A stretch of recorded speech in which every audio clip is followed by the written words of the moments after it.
Welcome to Making Your Miles Count Production, an educational program to all Canadian lease owner-operators with your host, Robert Scheper.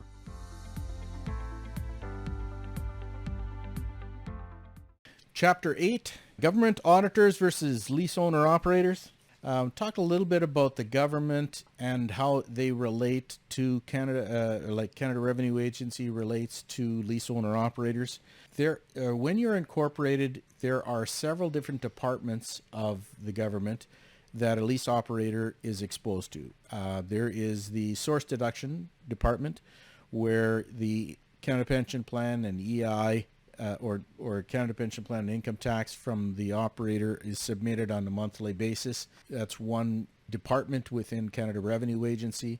There's also GST. GST is another department, and a lot of people think that that they're very closely related.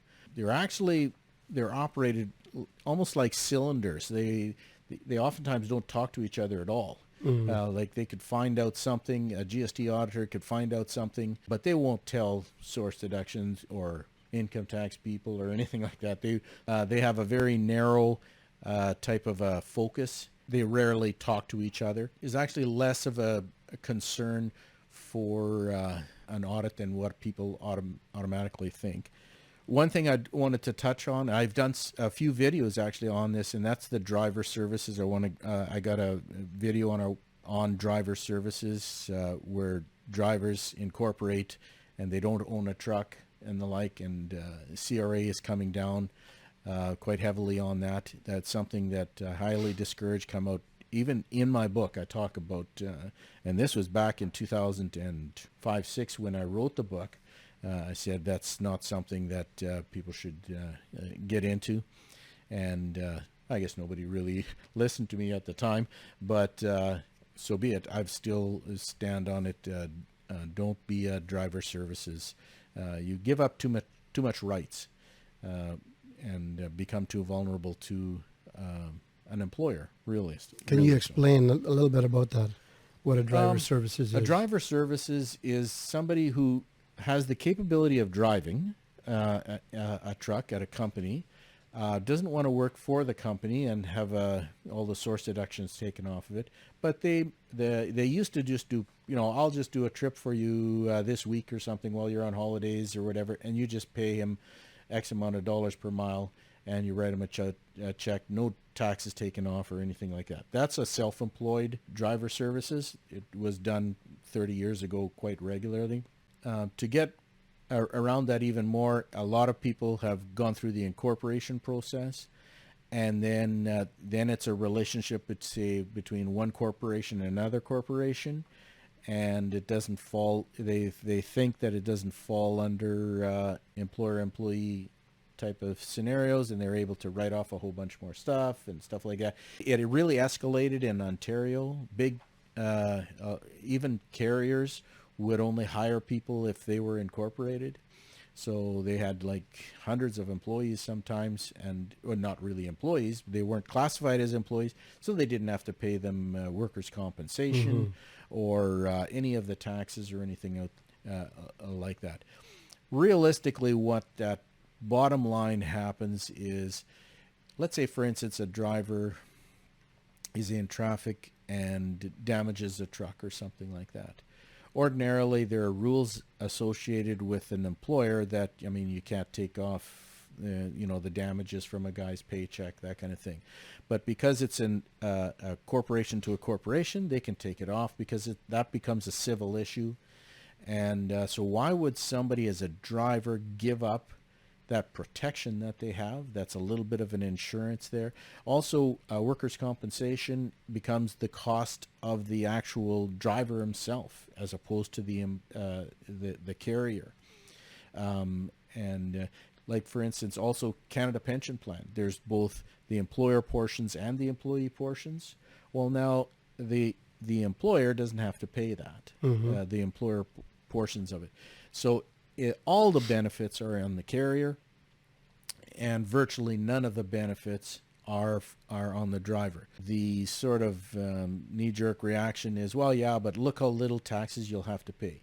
Well, yeah, but you're carrying unbelievable amount of risk for that, and you are totally at the mercy of the carrier.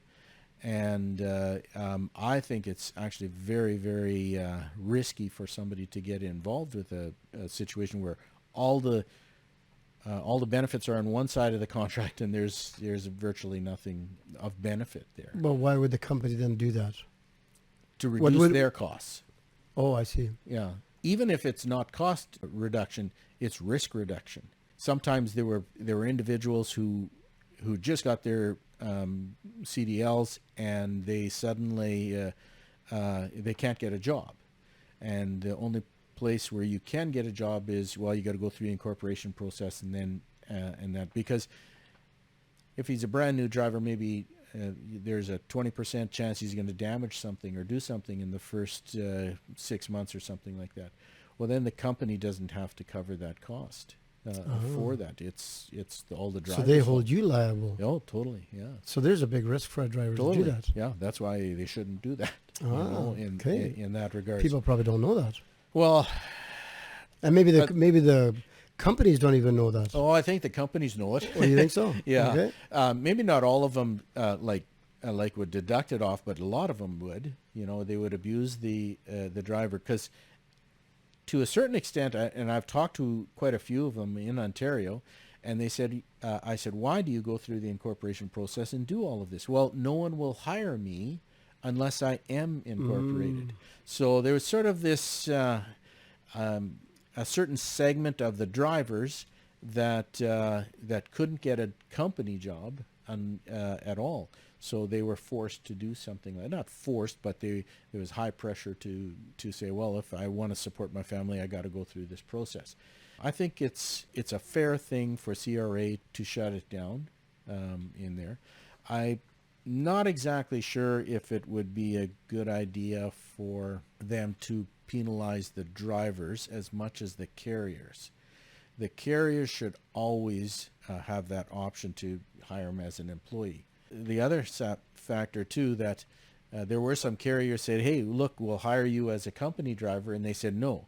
In some places, you had an accountant who said, okay, well, your revenue was so much, well, let's just put these expenses through there or whatever, and suddenly you don't have to pay any taxes, He's not liable or anything for it. So there was a lot of cheating when it comes to taxes, too. And so if the driver says, wait a minute, I go this way and I don't have to pay any taxes. If I go this way, then they take the taxes off and I have no choice, kind of a thing. So they go the little bit more illegal route, I guess you would call it. So there was that pressure. Hopefully now there's a lot more sobriety in the drivers who say, wait a minute, you know what, I need to be a T4 driver or buy a truck, one of the two. And there's sometimes individuals who flat out said, look, I can't get a job unless I actually buy a truck. So they have to go out and invest, and they're fresh green drivers, and they have to buy a truck in order to make a living doing it. It's probably not fair. But I think it's been difficult for many, many years already. Yeah. I know when I started driving back in '85, I could not get onto the company I was driving for. Oh, yeah. And I didn't have experience. And they just didn't want to hire me. I finally told them one day, I went in there every week, and they just kept pushing me off. And I told them one day, I said, look, Monday I'm bringing my lunch kit. I'm going to sit at your front door. He said, you really want to drive, don't you? I said, I do. Yeah. And that was a long time ago. Do you know how my wife and I got in? This is crazy. Please don't ever do what we did when we first got in. I bought a truck, didn't even have my Class 1. Oh, wow. Yeah, it was my brother-in-law who had his drivers, and I said, well, I'll just get my learners and I'll go with him. That's how we got in, and which is ridiculous. Don't ever do that. So we were baptized into the situation by straight, we had to buy a truck. We bought a truck. We didn't even have a Class 1. That is ridiculous. We had so little experience. How we survived is miraculous, I think. But we were very, very careful. But if it's something that you want to do, you're going to put effort into it, all your effort into it, right? Yeah, you throw everything yourself into it, and you get to learn everything about it. We learned. I know for the first little while, when you're used to a paycheck of $800 to $1,200, and suddenly you get a check for $6,000 or $7,000. you kind of lose your mind a little bit. I was always afraid of debt, so I would just take maximum and just throw it into debt. We had that truck paid for probably in about 8-9 months or something like this, because we lived off of nothing. But then all of a sudden you find out that, an alternator repair job cost, $300-400 out on the road, or new tire cost, hundreds of dollars. And, oh, wait a minute, I didn't budget for any of this. I knew nothing about what I was doing. It was total fluke that we survived. But yeah, it did help once we were debt free, that we could cash flow it, but we were very fortunate. Nothing serious went for the first 6 or 9 months. I got a question. I know what I'm thinking, but would you suggest somebody buy a used truck that they could pay off in a year or pay off in 2 years, then going out and buying a newer truck or a new truck to finance? I don't know what your take is on that. If the person is mechanically inclined, then yes. It is so. How do you judge whether a person is committed to doing something or not? When are they gonna say, I can't make money at doing this? Everybody at some point in time is tempted to say that. It really doesn't make any difference how they get into it. At some point in time, they're going to say, "What the heck did I do?" And you got to weather through that. Like any relationship, you have to push through that and say, okay, this is going to work, that's going to work, keep on going, and eventually comes out. In my second book, Choosing a Truck Company, I did the research on where independent operators actually make the good money. And realistically, they make pretty much the same as company drivers until their truck is paid for. Once their truck is paid for, that's when the high margins come in. If you buy a truck for $25,000-$30,000, and once it's paid for and it's operating with a regular maintenance account, you get pretty much between 80 and 120% return on investment on that truck every year. You can't get that anywhere else. I mean, that is a fabulous return on your investment. Yeah. But you don't get it until you don't see it in cash until you actually have the truck paid for. And it takes a number of years, sometimes 5 to 10 years before you're in a situation where you're good, solid footing. And the problem now, too, is a lot of the companies won't hire older trucks. Like they can't be more than 3-4 years old. That's ridiculous. I know, but there are companies out there like that. Yeah, I agree. And so maybe pick a company that.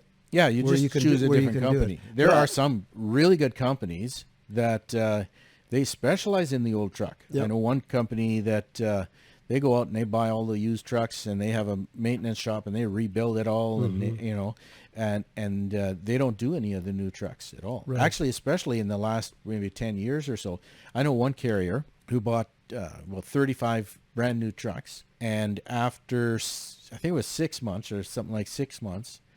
They packed up all of them, sent them all back to the dealership because they were between 60 and 70% higher maintenance than the older trucks. And so they hired a lawyer and said, you know what, just get rid of these. We don't want these anymore. And they went back to older style trucks. And that occasionally happens. But for an independent operator, you can't do that. You can't hire a lawyer to handle one truck. It's not feasible to do that. Carrier can do that, but it is risky. But that's why, to a certain extent, there are some owner operators of the year. You hear these guys who want them. A huge percentage of them, they drive the truck as a company driver for 6 months.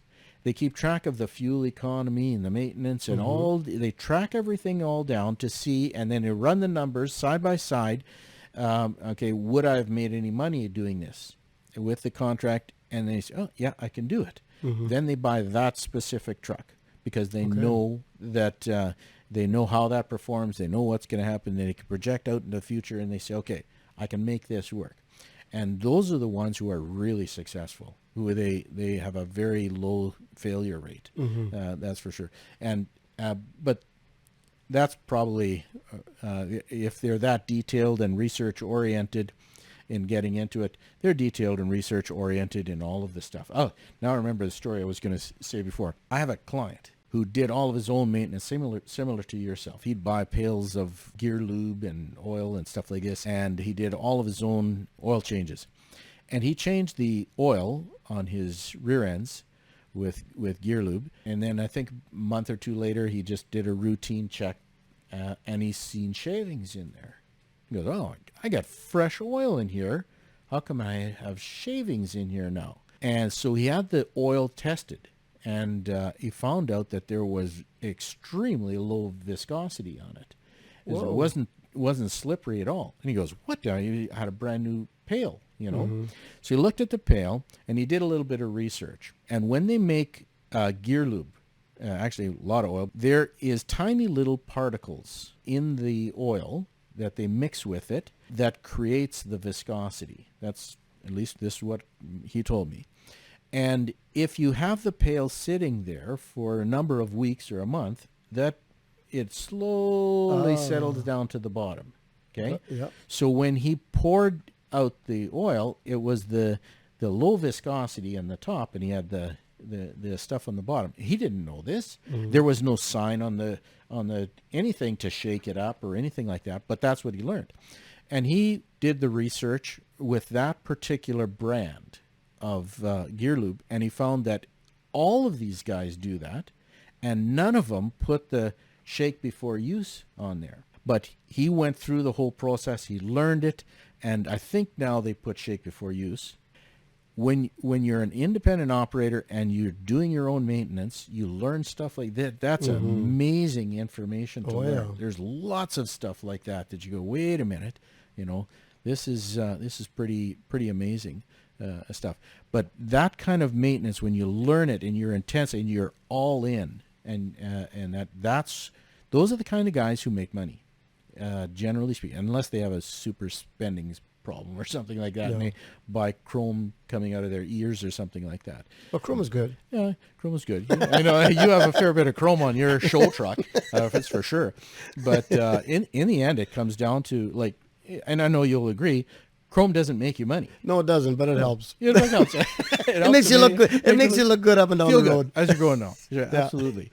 Yeah, for sure. For me, I value really nice looking staplers and pens and stuff like this. That's my industry. I'd like to talk a little bit about the government auditors and lease owner operators. Probably the biggest area that operators deal with the government on a regular basis is GST input tax return, GST, HST. And it makes a huge difference, the mindset of the individual. Sometimes that 35% of operators in 1996 were living paycheck to paycheck, and it's probably not that much better now.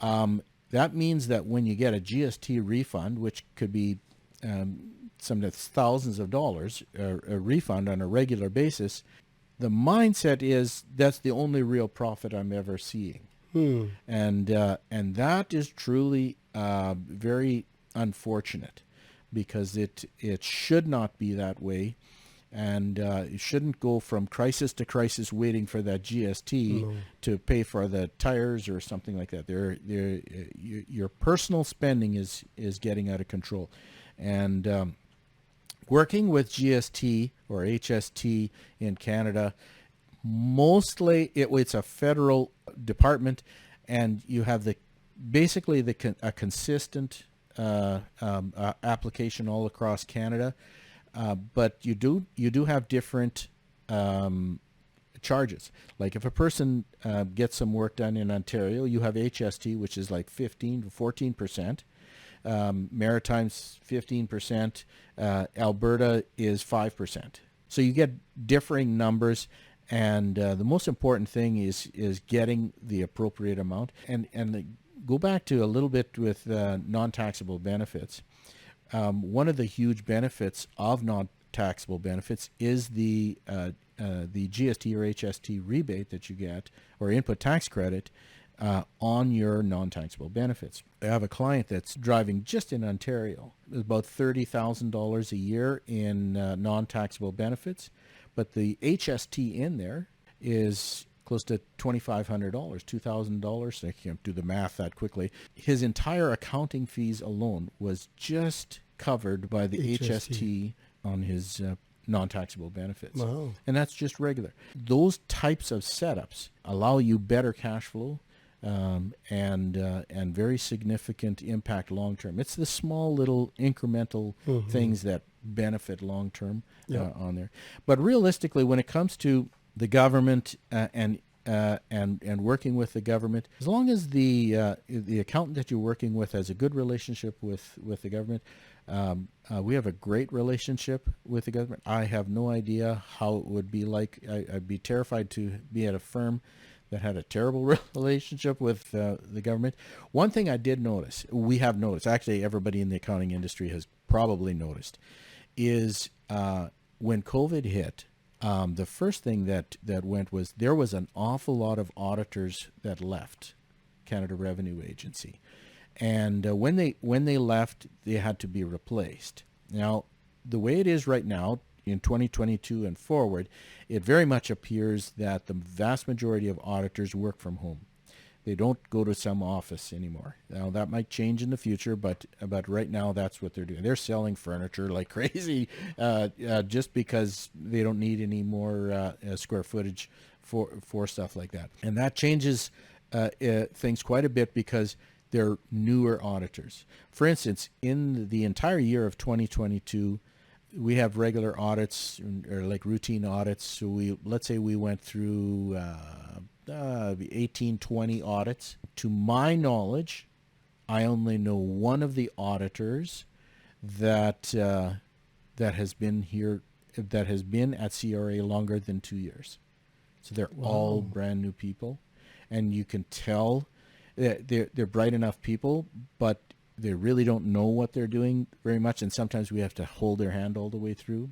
And I suspect accountants all across Canada are dealing with this. So far, at least from our experience, they're very respectful. They're working out okay.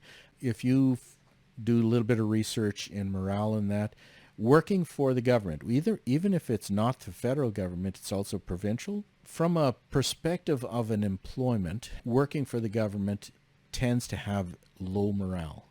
Not very many people really like working for government, whether it's city, municipal, provincial, or federal. The majority of them are there for a paycheck and a pension.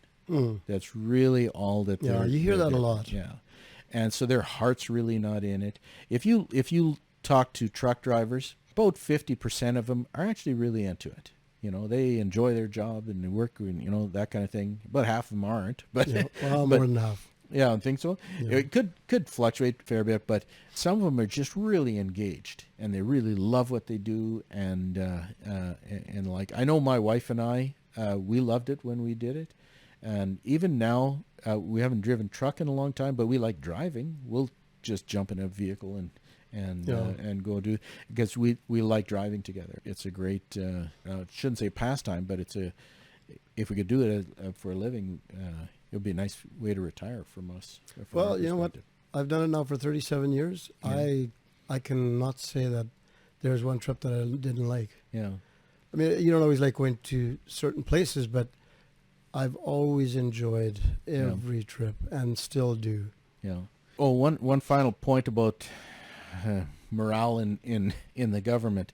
They hired a huge amount of auditors, fresh auditors, and generally speaking, at least historically, they have a fair bit of drop-off, like people who leave within 2 to 3 years, primarily because they work within a bureaucracy. Working within a highly tight bureaucracy, it's not nearly as employee-friendly as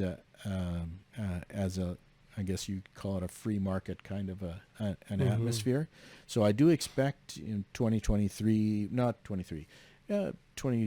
25, that they're going to be hiring again to replace some of the people, just because people lose heart in there. They really want to do a good job, but the bureaucracy sort of cuts them off at the knees, kind of a thing. If I would work at a bank, for instance, and be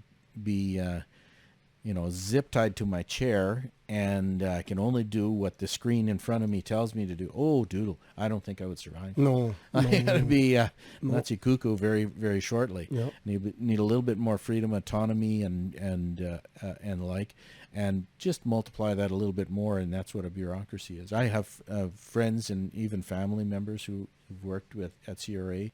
They endure it. They have little cliques where get 4 or 5 people together, or whatever, and they enjoy each other and stuff like this. But the morale of the whole company, is they try the best they can. There is one thing that I do want to say in CRA's defense. When Ottawa came out with CERB and the CEBA, and there's various different forms of benefits that came because of COVID, it was thrown into CRA's lap that now you're responsible for overseeing this. Well, they were already pretty much at their max capacity before COVID. They were just a well-oiled machine at that point, or doing as best as they can. Suddenly, to be thrown this huge responsibility, well, that's impossible. I totally side with Canada Revenue Agency to realize that there's just no way that they could audit and manage all of these things that Ottawa threw at them. So something's going to drop somewhere. They can't do a perfect job. And I hope citizens understand that CRA is no way responsible for every, there's going to be people who get away with it for the simple reasons that I don't know what percentage the new work had, but I do know that I do know one auditor who quit because he basically said, "Look, I'm not doing anything with regarding to this COVID stuff," and that lasted, I think, 2 or 3 weeks, and then he was forced to it, and I don't think he's there anymore. I know he's not there anymore, and so realistically, they quit because the responsibility was unreasonable, and realistically, if he was close to his retirement, well, just grab the retirement and go, because people want to be living in a reasonable work environment, and it was unrealistic what Ottawa threw at them, and it's not possible for them to do it. And they're doing the best they can at this point. It may be 4 or 5 years or more before they have fully been able to it's just backlogged everything. It's just everything is backlogged. There's all sorts of things. We try and do as much as we can through the system that we know it's going to be all electronic. That helps them quite a bit. They can always audit it later, but at least it gets the process through. That's for sure. CRA is not an evil person. It's just a system that's not well appreciated. It's too big. Yeah, appreciated and also maintained.